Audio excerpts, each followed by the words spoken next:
So in this video, I'm going to talk about what kind of inventory my wife and I source for our part-time eBay reselling business. Now, take all this with a grain of salt. I know that our store is relatively small compared to a lot of other YouTubers, but also we're not trying to do this full time. This is very much a part-time activity for us and a part-time income. So again, just take it with a grain of salt.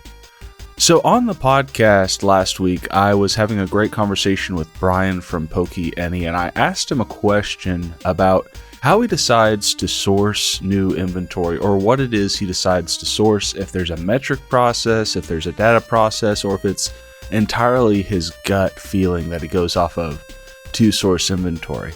He really liked the question, and I thought, it's a good question in general for any reseller to really ask themselves, especially if you're wanting to branch out and scale and start getting into other niches. So I thought I'd go ahead and just answer it for our store in this quick video. So how do I source new inventory, or what is it that goes into the decision-making process for buying something to flip?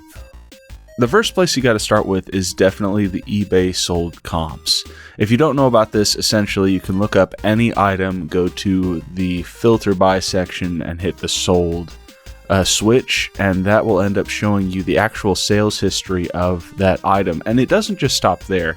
You really got to look at the ratio between what is currently for sale in the new and used categories, and then what has sold in the new and used category. So if there's 100 of them on the market and only a couple have sold, that's usually an indicator that the market is flooded and you don't really need to waste your time with that item. Whereas if the ratio is more 1-to-1, or best case scenario, there's one or none for sale online right now, but there is over 100 that have sold in the past month according to the eBay data, that's something you want to jump on really quick.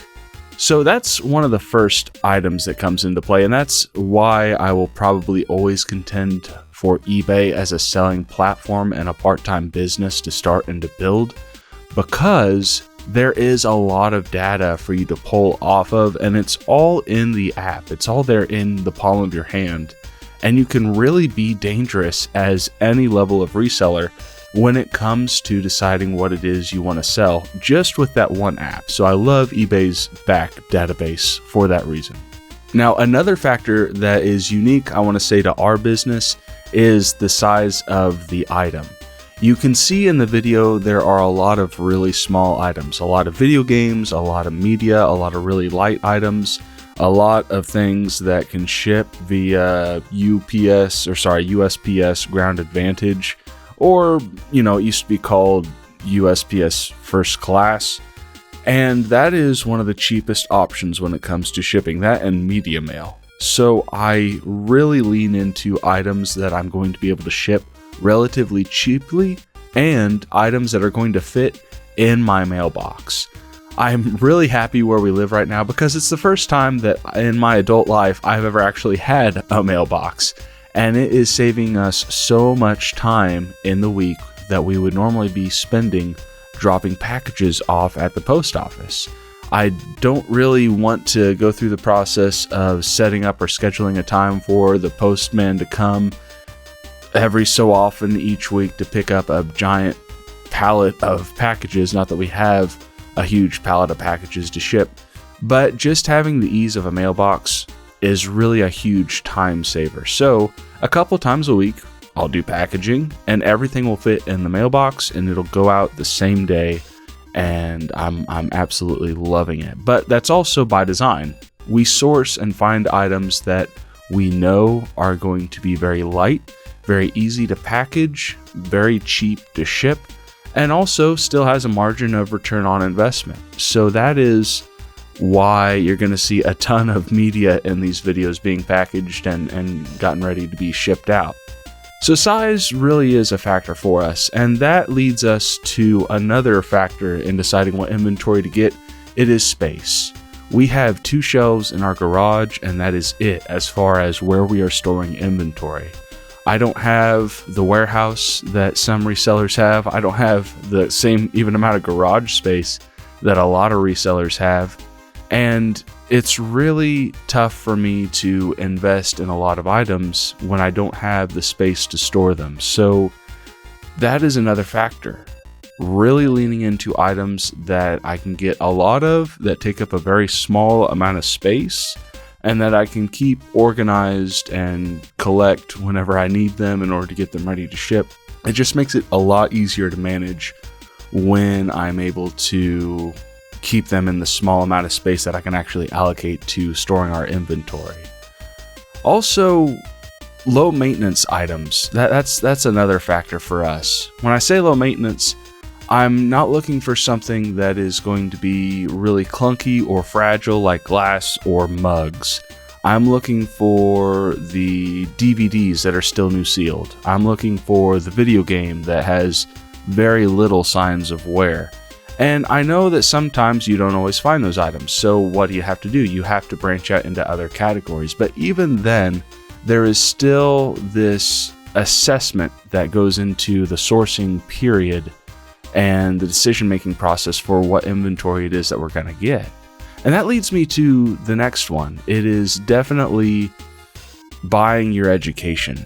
Like I said earlier, you aren't always in a position to where you can find all the items it is that you really want to get. So you do have to venture out into another niche, because either there's an opportunity that comes up and you have to pull the trigger, or literally if you don't get these items, you're not going to be able to source again for a while, and you need to have something at home to work on in the meantime to keep your store afloat. Otherwise, there's a whole algorithm side, which everyone has their theories on, and that's really another video. We can get into that topic another time. But having an opportunity to buy your education with a new item or a bunch of new items, if you're buying out a new collection, like let's say you're getting ready to start selling TCG cards. This is something that I'm starting to get into because they fit all of the metrics of the items we look for in our business. Small, easy to ship, very cheap to ship, easy to store, and you can get a lot of them for relatively cheap. Well, let's say there's a new TCG that you think might be profitable, but you're getting into it for the first time. If you can find an opportunity where if you buy it, you know it's safe enough for you to make your money back. There's no question in your mind whether or not you're going to at least see that money back in a reasonable amount of time, and you're confident in your ability to sell, then it makes sense to go ahead and buy those items and get them ready to be part of your selling process and educate yourself. And worst case scenario, you break even. Best case scenario, you're in an entirely new niche and you can continue to buy and sell in that niche and reap in the profits. But either way, you have to invest money up front. You have to accept that you are going in somewhat blind, and you are getting ready to take a chance on yourself. And that's really what the whole entrepreneur's quest is about. Taking a chance, a calculated chance, but taking a chance on yourself and your ability to succeed in this business world. Now, there's one factor that comes into our business that I don't hear a lot of people talk about, and it's probably because everyone has their own version of this, so I don't want to go and be as arrogant as to say, oh, this is something you can only find here at the Business RPG. But there's something that we call the rule of three.